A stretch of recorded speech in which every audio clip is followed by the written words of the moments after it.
Welcome back to another episode of the Creative Mindset. Today, we got two very, very special guests. Psych, it's us.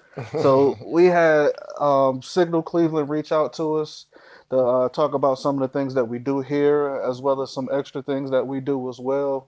And why not share it with the Creative Mindset family? So this is a collaborative episode with Signal Cleveland, and I'm gonna turn it over because normally I run the show, but I'm gonna turn it over to Najee. And Good evening, everyone. Good to see you. My name is Najee Hall. I'm the community reporter for Signal Cleveland.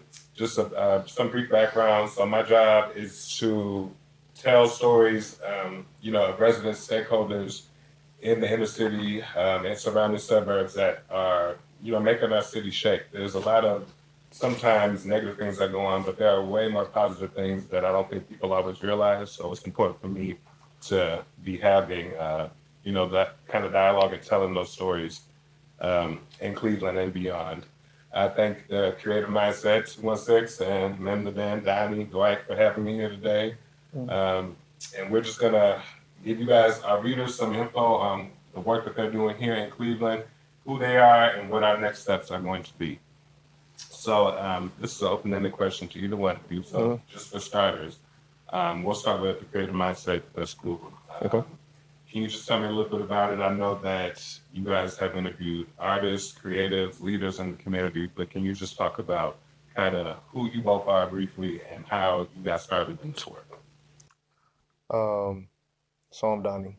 How I got started in the work, me and Dwight knew each other through different individuals. We connected over a book by David Dita, The Way of a Superior Man.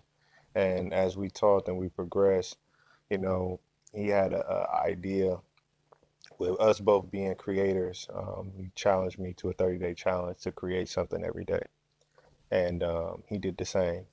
And after 30 days, we would do a recap and we would sit and talk on screen. And that birthed into the creative mindset. Great. So, Dwight, you challenged Donnie with 30 days of creativity. Kind of, what was your mindset in that, and kind of, what were you hoping to see? Well, in that moment when I first met Donnie, I met him as under his moniker Poetic Montage. He was a poet and he performed, and he was also in the works of completing his first published book. So over that time developing a relationship, it was like, hey man, I ain't seen you perform. You ain't been working on the second book. What's up? We don't share these talents. Me, myself, I have a clothing brand, Scoundrels Only, as well as I have a media company, which is Dream Architects. So it's like imposter syndrome sometimes leaks in because it's like every only time I touch a camera is when I'm getting paid. So it was just pretty much to show what we can do and build a consistency of it to show people what we can do instead of just mindless scrolling. And he ate it up, pause, and was like, man, let's meet at the Airbnb and talk about this. So after meeting at the Airbnb, having a recap about the first 30 days, 30 turned to 60, then to 90, and then we were in the midst of founding Men in the Den. And that's when we start incorporating mental health. Great, thank you for that. And we'll get to men in the den in a minute. As far as the creative mindset goes, what kind of stories are you all looking to tell through that particular platform? Well, from the mental health aspect, again, from those recaps that we were having at the Airbnb, just sharing how that journey had changed us consistently creating because after the 30 days, we went beyond 30. And I believe it went to about 6 months. Was it 6 months? Yeah, about We went six about months. 6 months consistent, but we realized how much alike we were outside of being friends, but being creators as well with some of the things that we were experiencing, what our mindset was, as well as just having children and still trying to tap into that childlike mindset to be free and to create. And we wanted to just see what other people are going through and whether it's a medium for therapy for other artists, but also to encourage other artists our age as our peers or upcoming artists. Sure. So as you've been interviewing different people, to the point you just made, what kind of are you finding out as you're listening to people tell their stories? We all are a lot more connected than we think we're not. Like we have a lot of similarities. A lot of us go through the same things, burnout, those ruts when you just can't think of nothing, even when you want to do something, nothing's happening, you can't force it, as well as just knowing that you're human and you're not a machine. You need a team to do things successfully. It's all type of things that we came from. Different people had different gems, and spirituality is also the number one connector of it all. So now the art scene here in Cleveland obviously is booming. I think it's maybe one of the more underrated art scenes across the country, arguably. Can you talk about why this, I mean, maybe this, why this space is so important for creators to kind of get their name and their work out there? It's the communal aspect of everything for me. The camaraderie that comes from connecting through art and artistic expression always permeates in the fabric of our communities. When we can't get heard, when our voices can't get out, when we don't have the civil liberties that we should have for communicative outlets, the art becomes that. And you can tell when you watch our show and you see how dope people are, whether it's through clothing, tattooing, painting, music, everybody coming out of here has a certain love for Cleveland. And I think it's important to showcase the positive side of the city. So your show, Creative Mindset 216, is on YouTube, and Mhm. is it streaming anywhere else as a podcast, or is it just strictly on YouTube right now? I like to look at it more as a show, just because people sit in front of cameras and have microphones. You get the term podcast a lot, but there's so much room for this show to grow to where you can view it on BET one day. It could be on Tubi, it could be on HBO, but it can be on a streaming platform other than just on demand on YouTube. So that's why we're now audio only. Right. I know that art creators or artists who create are very sometimes sensitive about the things that they share and put out into the universe or just with other people. What would you say are some pointers or maybe some advice you would give to a creator who might just be a little shy or nervous to put themselves, in front of the general public, which can be a little tricky sometimes? Coming from the majority of the people we interview, be yourself. There's only one of you is 101. You authentically you. You are designed by your and shaped by your experiences and who you are and where you come from. So that's one thing that I've heard consistently. Just be yourself. Thank you for that. So as we transition a little bit, one of the major, I think, common factors here is mental health. Both the projects that you guys have, Emotion, Creative Mindset, you want to and Men in the Band. Can you talk about the state of mental health, particularly amongst Black men, young men? We love our women too, but I know that you guys are focused a little bit more on Black men. Can you talk about kind of what you're seeing from the people that you work with now in terms of mental health?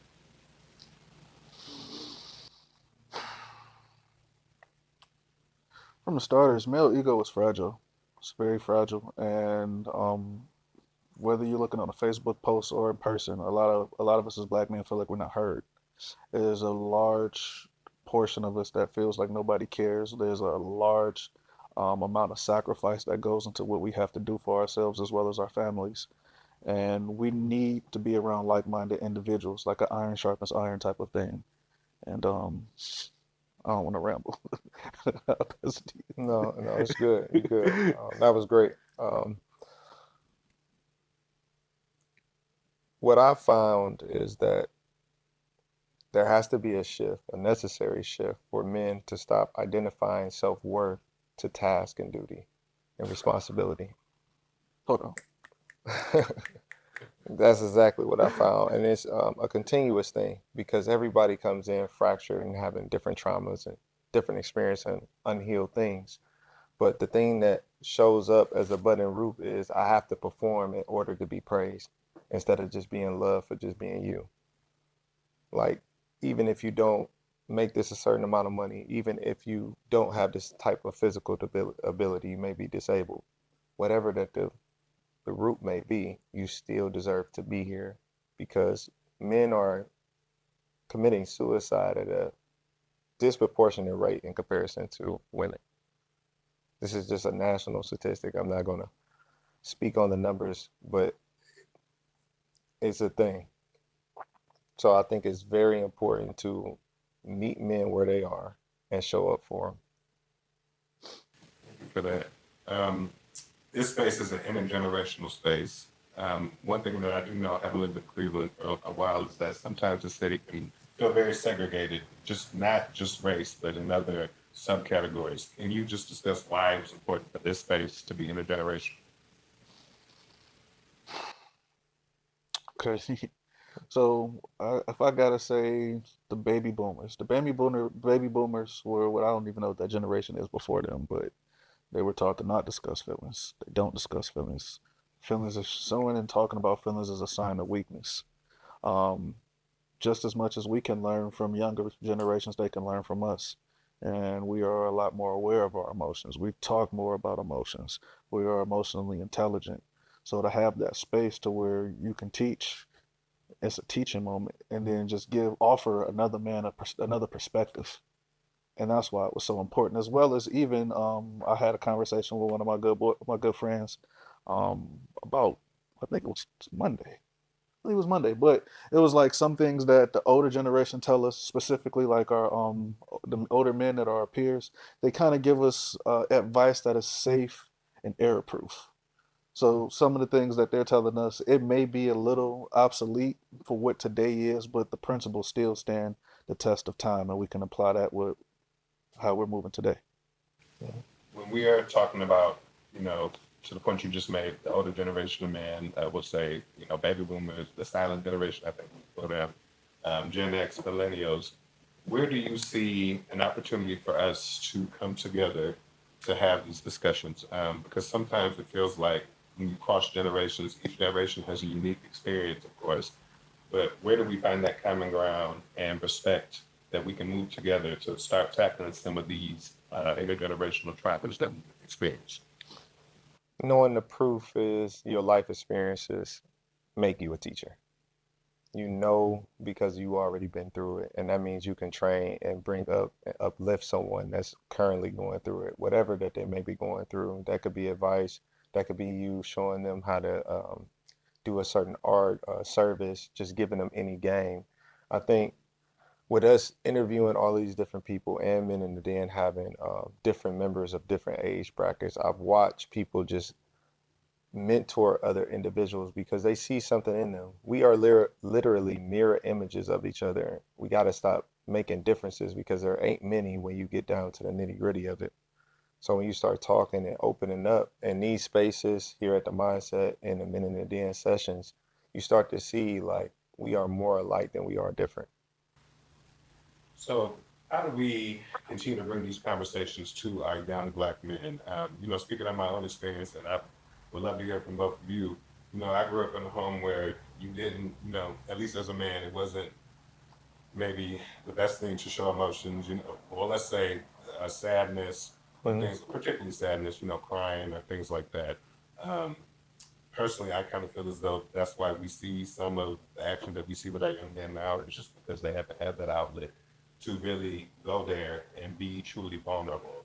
So, what can we do as a community to encourage black men, young black men rather, to continue to seek therapy and to see each other as maybe peers, not so much as rivals? Lead with curiosity. Don't condemn self-expression. A lot of times when we classify or box children in or youth, when we say they're acting out, something may be going on.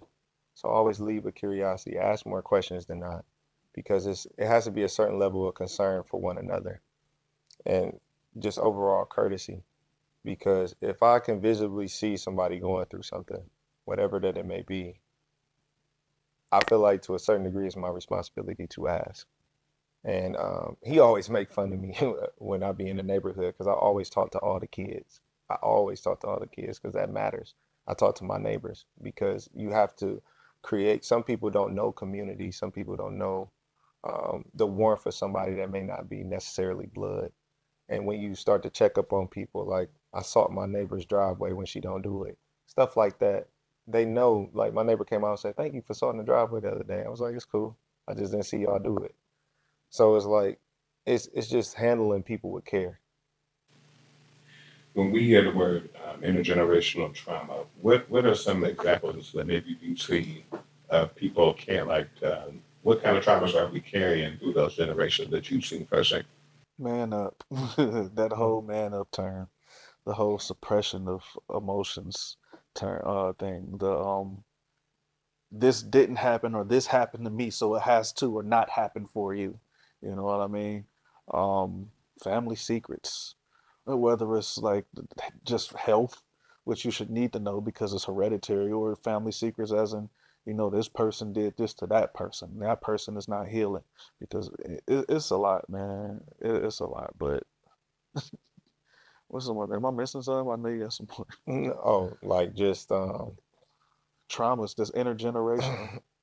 oh man, Not teaching money, you not gotta be no. you gotta be a misogynist. You gotta have a lot of women. Oh man, it's a lot of them. That's like I see how you felt about it. I think the thing about it is that um, you can find yourself in further traumatic situations by trying to prove your manhood. Men need to be validated by other men, unfortunately. And then if they're not being validated by other men, they start to act out until it happens. That's typically how it goes. And that covering, they could either chase a woman for it, and if it don't come from women, they're gonna go back to men. You see what I'm saying? And I'm pretty sure you experience this to a certain degree because outside of your sexuality or anything like that, you still want to be recognized as a man. I'm still a man unless I deem otherwise. So I think a lot of that, even for myself, had got me into particular situations that I did not want to be in. When I look at the other side of it, me trying to prove my masculinity through brute strength, or I'm trying to um, punching walls and shit, like The just ego being fragile. right. Or it was a incident where people were breaking into my building, and I had bought a gun off the street to quote unquote protect myself because I didn't know no better.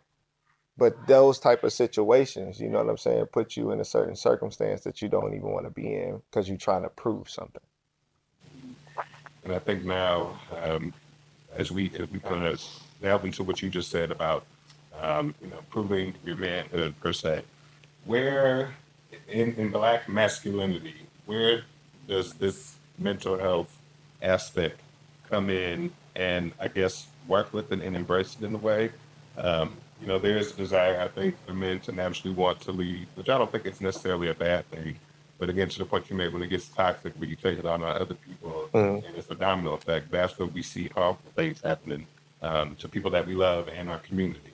So, how do we how do we redefine that term, Black masculinity, to include mental health and vulnerability? Man, that's a tough one. That's Good like question. Rome wasn't built in a day because it starts with vulnerability. It also requires an open mind. You know what I mean? And then like we from marginalized communities, so he being the bigger man because somebody who's jealous of him, and he like, well, I don't know him, so I don't have no quarrels with this man. Oh, you soft. You Mhm. know what I mean? And that's been a trauma that's been passed down from generation to generation. You know what I'm saying?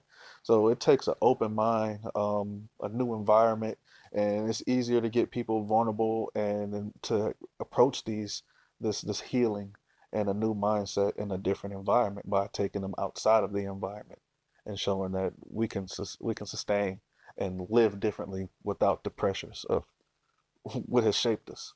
Sure. So, when was the first time that both of you decided that you needed to do something personally about your mental health? Was it when you were younger? Was this more of a recent discovery?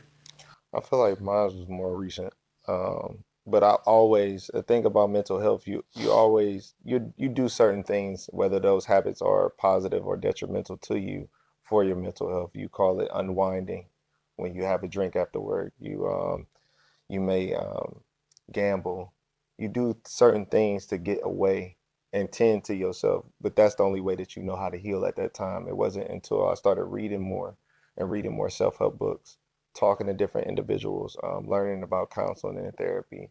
So a lot of times we don't have the language, neither the education to actually actuate and activate healing ourselves. So for me, it really started when I started to notice how I was just gravitating towards my group of friends more and more. And it's my house is predominantly women. I work with only women.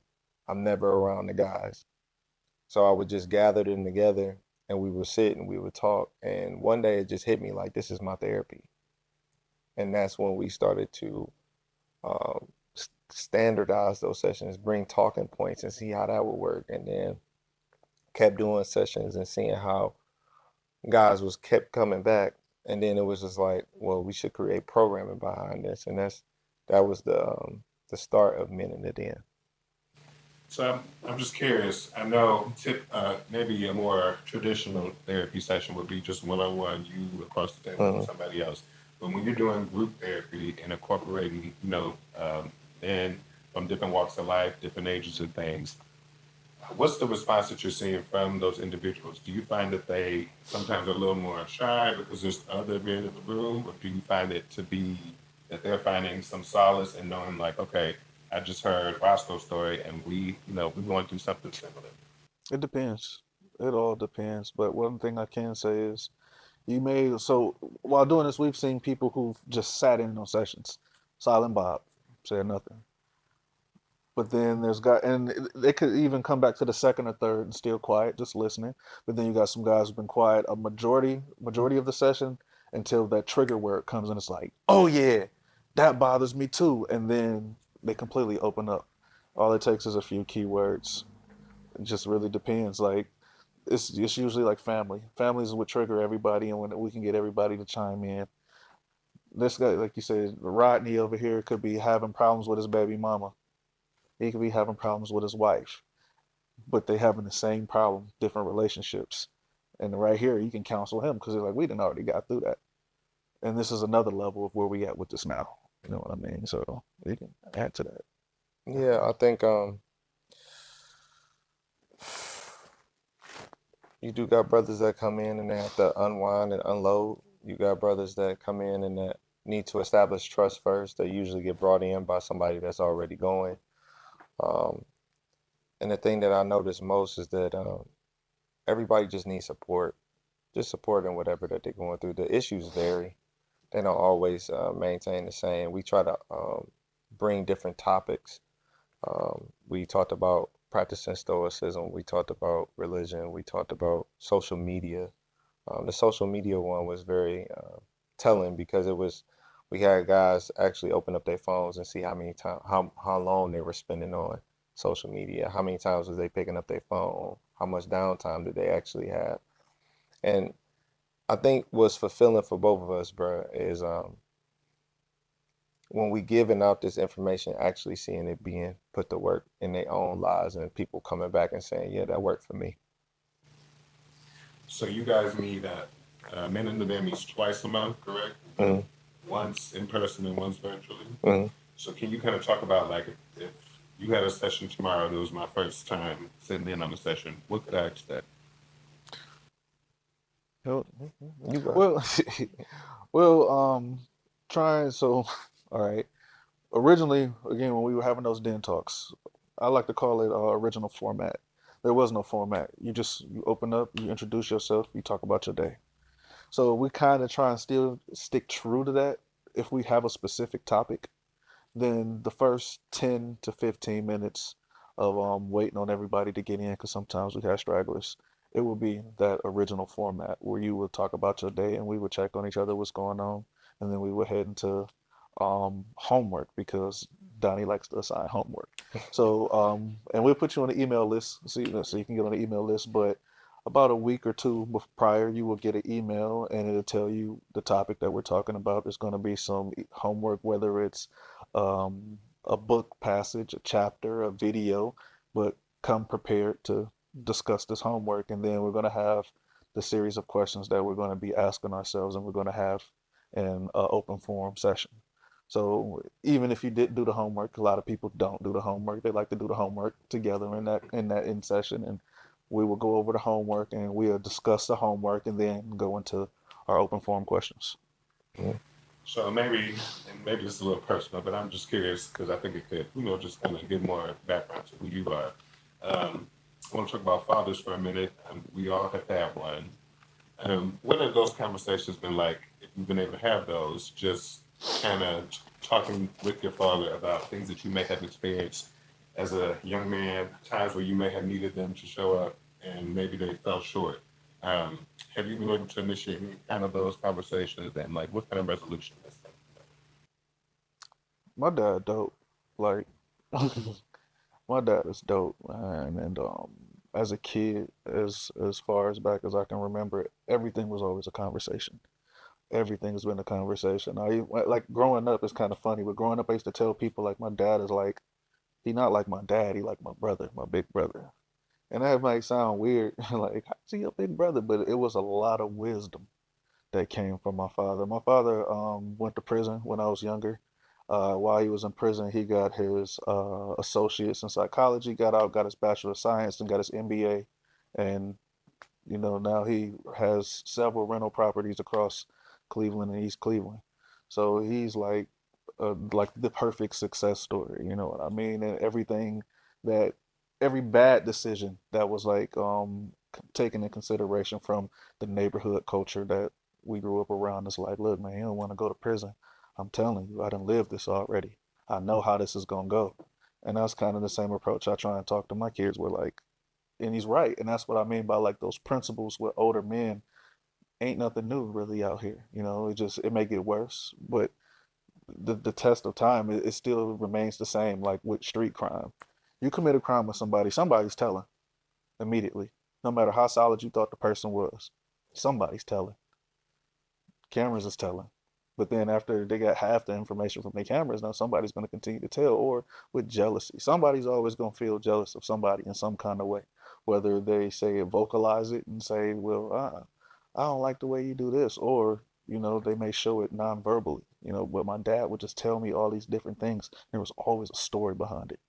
And I would have an open format. Sometimes if I even got mad enough, I cuss, and he'd let me express myself. And he'd be like, "Don't worry about it." So just having that reassurance and that reinforcement to like keep doing the right thing. Like I wouldn't have went to college if it wasn't for my dad. Uh, yeah, so thank you, Dwight, for making me feel terrible about my. No, just playing with you, friend. His dad is pretty cool. I met his dad at UH. His dad was the one that made me start wearing my frames this color. And this just goes into my response. So I was raised by a community of men. My father is bipolar, and he's had a lot of run-ins with the law. He's currently incarcerated now. So with that being said, I was always around my uncle or a different figure in the neighborhood, and I was always just being molded by different men, whether it's at the playground, and I just took what I could from it. I don't really have a lot of conversations that I could tell you about with older men because I don't have a lot of older men in my life anymore. A lot of my elders have passed at a very young age. So that's why it's so important for me to be the person that I'm trying to be in the community. Because I know it's a lot of kids just like myself. I know it's a lot of men like myself that didn't grow up with a dad. So I try to my best to, take as many lessons like he was saying about his dad. His dad has taught to me plenty of times when I was in the hospital, working at UH. I try to take those lessons and apply what I can. Through your individual mental health journeys, what are some things that you do as you headed to wind down, or maybe what were some traits that maybe weren't as healthy that you've been able to kind of turn around to a more healthy, positive trait, and how do you make sure to prioritize that in the hustle and bustle of being an adult in the world?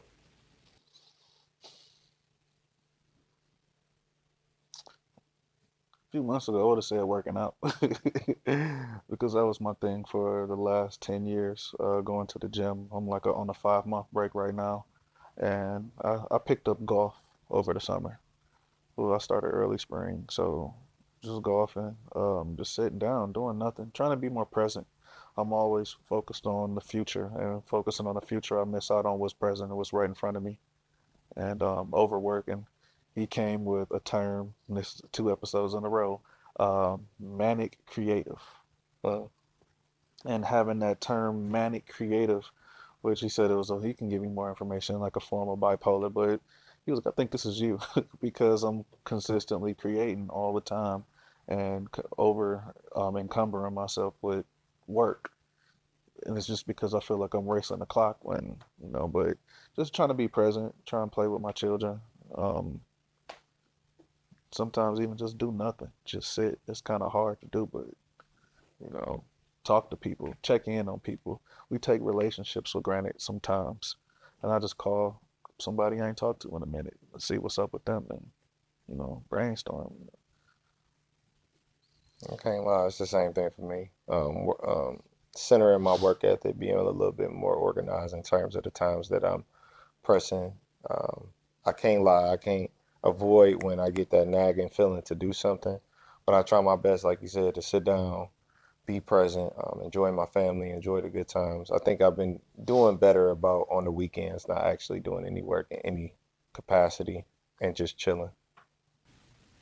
How can, if somebody who is watching this right now is interested in joining the organization or just seeing more info about you, where should they start? You got it. Oh man.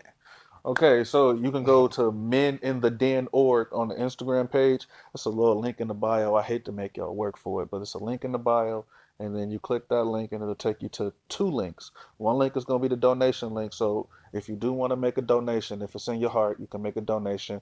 We prefer the money that folds, but we do accept the money that jingle. But underneath that link, there's a link that you can get onto our mailing list, and we'll send out emails and keep you updated with a newsletter should be coming soon, as well as letting you Yeah. know what our programming that we have coming up.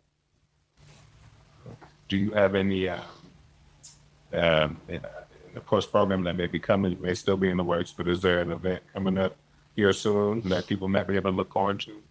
We just finished our free yoga event. It was a healing event.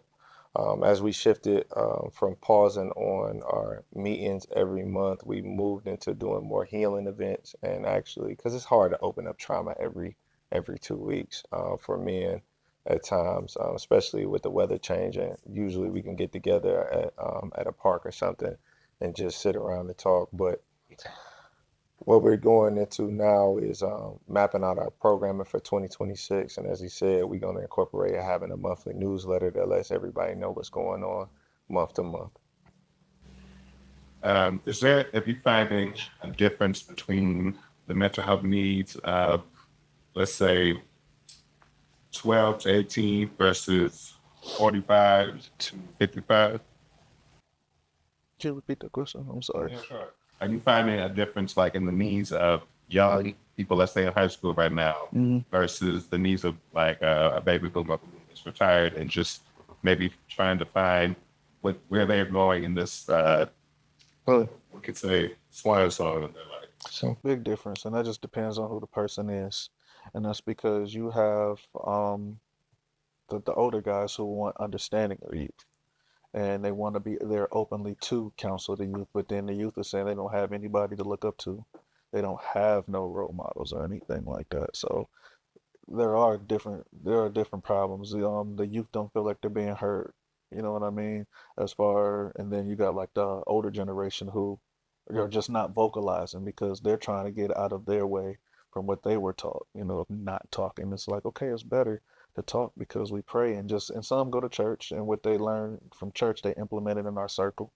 And like Gary, well, prime example, he's like one of our guys for sure. Gary, Mm-hmm. every session is closed with prayer, and Gary gonna pray for us, and he wants to continue to have understanding. And then he tells us, by us being younger guys, we help him. As far as what that, like you said, that younger, like preteen generation, we haven't. You have experience with counseling a young man like that. We only have Yeah. one young man, but there's also a trust factor. And like, okay, you about to just preach to me just like everybody else. So sometimes they don't even want to hear it. It has to be one of those things to where they see something that they like and then gravitate instead of us like, well, you need to come over here and do what we're doing because looking back at 12-year-old me, I wouldn't come into nothing like that either. I wasn't trying to do nothing like that. Like, no, I don't know what they are, but trying to go hoop. Um, When how do we, and yeah, so I guess how do we make mental health and like wellness, quote unquote, cool? there's like to the point you just made, people probably would rather go, to the rec or say, hey, after school, you just want to go home sometimes, what kind of things are y'all doing to make this exciting and making, not just young people, we also, again, pointing this to the new generation, a piece of it, but what kind of things do we do to draw in more people? I believe like our mentorship has become a lifestyle. Anybody that we pass and encompass and we bring into the fold or just meet in conversation, we're providing language where the language is absent. So when people are feeling anxious and they don't know what's going on and their palms are sweating, where you may have anxiety about the situation, why are you fearful? Giving language is very important, even to the older generation and our generation and the generation that's coming behind us. Everybody needs language and being educated. So a lot of times I find myself just walking around, and when somebody just, an interaction, being friendly go a long way, right? If you just say hi, and people start to feel softer, especially when they're talking to somebody that they know that isn't biased because they don't know you. So they can say something and it means nothing because you can't judge them. So you will get a lot more emotions that way. And what I do is I just try to provide language, provide education, and at times be an intermediate shoulder to crown. Um, it is a tall task, but it's also fulfilling at the same time because when you watching somebody day change just from you paying attention to them, that mean the world. So during this holiday season, Cleveland is gray 300 days a year, it feels like sometimes, and you're dealing with, Damn. missing loved ones and things like that. What are some things that you would recommend for people to do to tend to their mental health during these holidays? Take vitamin D. Go ahead. Yeah, that's like a joke. I always say that seasonal depression it don't exist. It's just lack of vitamin D. But yeah, that is my number one advice. Take some vitamin D and do something you never did. I always like that. It's a movie with Jim Carrey called Yes Man. Are you familiar with it? All right, man, go into the archives and check that movie out. But Yeah. um, he was always closed minded to a lot of things, and I always tell people to think of watch Yes Man and try and have a day like that. But he went to a conference, and the person who was speaking at the conference challenged everybody to go through a whole day of saying yes, and it led him on a journey, and it was like so many different cool things happened to him, and he experienced so many different things to where if he would have just said no, the first no he wouldn't have never had the amazing day that he had, to where he even met a girl that he fell in love with and stuff like that. So just be open minded, do something you never did, say yes, experience something new, whether it's reading a book, whether it's learning how to golf, because that was my thing I said yes to this spring, and it's been working out really well. Pick up a camera. Even if you ain't got a camera, you want to pick up a camera, use your cell phone. Your cell phone's sophisticated enough. You can learn the basics from that until you're ready to purchase a camera. But, just do something. Try and create, write, journal, but do something different. Put your phone down. Put your phone down and Because deal with yourself. comparison is the thief of joy. Because you sitting in the house and you ain't got nothing to do, but you looking at everything else. Put your phone down, turn the TV off, get centered, and do something for you. Meditate, do some yoga. If you go on Amazon, get you one of them sauna boxes. Do something for you and enjoy your life. Like it's no what's the J. Cole? Love yours. Well, there's no Yeah, such love your thing as a life, life man. that's better. Mhm. Yes, I love that. For those young people that may be watching who are under 18, what young men will say, is this something they can do, or do they need parental permission to participate in a program like this, or is it just kind of one of those more open spaces? It's just an open space. It's an open space. Yeah. What we try to do is if a youth does want to come in, is having a formal conversation with the parent first before they actually start to get mentored and let them know what the programming is about. Let them see our programming, the schedule, introduce them to some members. Um, I don't want it to be where we just taking a kid. I want it to be a family. It's supposed to be communal, so it's the whole family in on it. Because if we doing something here and we instilling something into the child, and you not doing it at home, it's never gonna resonate. So it has to be a collective thing. I think in the Black community, of course, as we talked about intergenerational traumas, there's stigmas that have been passed down. Of course, mental health, like you say, tough enough, don't cry, those kind of things. Uh, how can we now maybe take back those phrases and use that to use that as a part of our healing? So let's say, like, if if I'm feeling upset and I feel like I want to cry or like punch this window right here, what are just some steps that you would recommend to kind of de-escalate or just to center yourself before you might make a rash decision? You know, allow yourself to feel what you want to feel. Allow yourself to feel it, because the more that you suppress it and try to shove it down, it's gonna happen. It's gonna explode or come out later in another way, and you're gonna wind up hurting somebody that had nothing to do with what you're going through. So allow yourself to feel what you feel, to recognize it, and then start to try to de-escalate and rationalize and be pragmatic about the situation. Um, I found that through trial and error, like me trying to suppress everything, saying that when people are asking me what's wrong, and I'm saying nothing's wrong, I'm fine, and not actually just taking that risk and saying yes to yourself to say, hey, I'm going to open up. I don't care if they don't receive it. I have to say it to somebody. It's just about recognizing what's going on, start to express yourself, whether that's through writing, meditating, and then start this gradual process of de-escalating. I just really frown upon suppressing the emotion altogether. I'm big on rationalization. So just rationalize the situation. I used to be a wall puncher until I fractured my hand. And, I was out of commission with one hand and I had a hospital bill. You know what I'm saying? So, and I remember it was an older guy who he wasn't that much older than me. Billy was probably about 3 years older than me. He was like, bro, that don't make no sense, man. You done messed up your hand just getting mad. Like, come on, man. Make sense of that. You hurt yourself because you mad. And then what people say, like people in jail, prisoners, just 2 minutes of something can change your entire life or forever. So keeping those things in mind. But like you said, it's okay for you to feel what you feel, but rationalize the situation, the consequences that may come with that.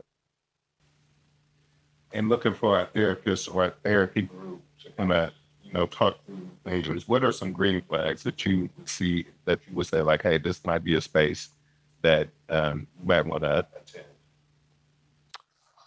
Typically is when a guest, it's just sometimes it's like we have guests that's happened with, I won't say on camera. Um, it's just a feeling. It's weird. It's like I can see it in the man's face. As soon as he start, it's like almost a little crack in the voice. Like, is it okay to say what I'm about to say? And I always have to, for me, especially like I'll say this dude, Micah. When I met Micah, Micah is an older man, been married longer than me, have more life experience than me, but took a liking to me because I was always positive when he came around. And when he started to come to sessions, he was like he watched, like you said, just people watched the first time, and then he came again. And he was like, man, I really like it. And then he started to open up, and then he started to come around, and he started to see the camaraderie in it. But it's just showing up for men and being real, just being real, be authentically yourself. And I try to do that every time. I just be authentically myself, and it just permeates in a different way. So I can't really like pinpoint it. You probably have a different experience, but it's kind of like divine. It's weird. Well, I do want to piggyback on that. It is a feeling type of thing because even while doing the creative mindset, you will see some people may come in and they just a little quiet until the conversation rolls, and it's like, oh, y'all cool. Like it ain't no ego in this. So ego is completely removed. Take it a step further. It's like, hey man, the big green flag is allowing you a space to vent, but then like, okay, no, what we gonna do about it? We're not just about to sit here and let you cry on the shoulder. Like we need to figure out what we're gonna do to make the situation better, and talk ideas instead of people. You know what I mean? Okay, you got that off. Now what we gonna do to stop you from going back there? Hmm. Stop you making that same mistake. What can you do to be a better leader when you leave here from us go? Because we're the leaders here, but how can we send you back out to be the best person that you can be? How can we, black men in Cleveland, how can we show up for each other and support each other better than we've been doing up until now? Of course, not everybody. There are people who are different supportive mentors, things like that. But I still think we have a lot of work to do, especially when you see our youth, not all youth, but some youth in Cleveland who seem to be a little misguided. What can we do to show up? Don't exploit people's trauma. I don't know if you ever seen the meme, but it was a dude and it was a video and they looked exactly the same, two black characters, and it was like, well, I'm this fucked up. I don't have this, I don't have no water, I don't have this. Well, I'm this messed up. I don't have my mama died and this, that. Your trauma doesn't make you more real. It just makes you a more damaged individual. Like it doesn't matter how much you done been through and I got it out the mud. Let's just honor each other for being humans and we both here on this plane and we trying to get through. So I think just looking and having more of a just being I said it before, just being more caring and handling people with care. And try if you it's like if you having a bad day, you know how you was raised like I don't know if you ever heard this. You having a bad day, stay in the house because you just gonna raise more hell. You just gonna raise more hell when you leave the house, and you gonna say things and do things to people that you don't even know that you're doing. So I would say black men just cater to other black men because guaranteed you either know somebody that age that's close to you, or you've been that age and you needed help. So, what simple steps can somebody watching take that home if they don't want to come to a therapy session right now? Whether it be individual or group, what kind of things can they do individually or internally to start their own healing process before maybe opening up to somebody else? Looking in the mirror, be the change that you wanna see, and that's such the simplest advice, but at the same time, it is what it is. And just to give like a real example to it, I remember at a point in time when I graduated, I moved back to Cleveland. I didn't have nowhere to stay. I was couch surfing. Um, and I had like the schedule where I would wake up in the morning, like I had a job, and I would apply for jobs from 8 to 12. And then after that, I would go to the library and go pick up some self-help books and just read self-help books that offer a different Mhm. perspective. Even started praying more, you know what I mean? And that's just doing things that I had never done to try and get to somewhere I haven't been. Um, there was low vibrational moments in that too. I mean, I was drinking every day, but during the daytime, I was moving like I still had a job. So, look in the mirror, looking at who I am, what I'm presenting myself as, how can I be better, and just take each day one day at a time, one foot in front of the other. It's no race. On this mental health journey, I've learned that consumerism is what tricked us to thinking that we need to be somewhere or something at a certain time. Because all these marketing campaigns that have said you need to have a house by this time. When you get married, the diamond need to be 3 months' salary. All these little cliche things to where we consistently comparing ourselves to what a standard that was set by just literally that drove consumerism. So don't look at none of that. Look at where you at and just move forward. Some days you might take some steps back. Some days you just might sit still. But the point is, you need to just keep in your mind that you need to keep moving. I'm just gonna give out some books if you a book person. Ego is the Enemy, um, Outwitting the Devil, The Way to the Superior Man, Don People's Principles, Just Conversations with God. the subtle art of not giving a Yeah, Mark Manson. Um, if you're a reader, I'm trying to think if there's anything visual that you could watch. the 50th law. Yeah, that's good. That's Like, good. Hidden Colors always help center you back to your history and your roots. If you can get a hold of Hidden Colors, the Zeitgeist. I just think educating yourself and starting to form your ideology in terms of way you want to live. Because here we're not trying to have you indoctrinate what we believe. Our goal is to give you tools and resources so you can start to establish the way that you want to live every day. Because we're not trying to bring you into something. We're trying to and brainwash you. I've been in the military. That's already happened to me. What I want to do is let you know that it's other people that around you that's been through certain things, that have experiences, that you don't have to go through these things because we already been through them. And here are these different tools and resources that you can use to be a better version of you. So where do you see the creative mindset 216 at the end of the day go and it needs in that, let's say maybe the next 1 to 3 years? Where would you like to see yourselves as far as innovation? For Men in the Den, definitely getting a grant and starting to do bigger programming. Our goal, one of the things that we talk about is getting transportation, whether that be by flight or by charter bus, to take Black fathers with their children to DC. So a trip to DC, at least for 3 to 4 days, where we can go see museums and talk and just spend time and bond. But that's what I foresee in the near future for Men in the Den.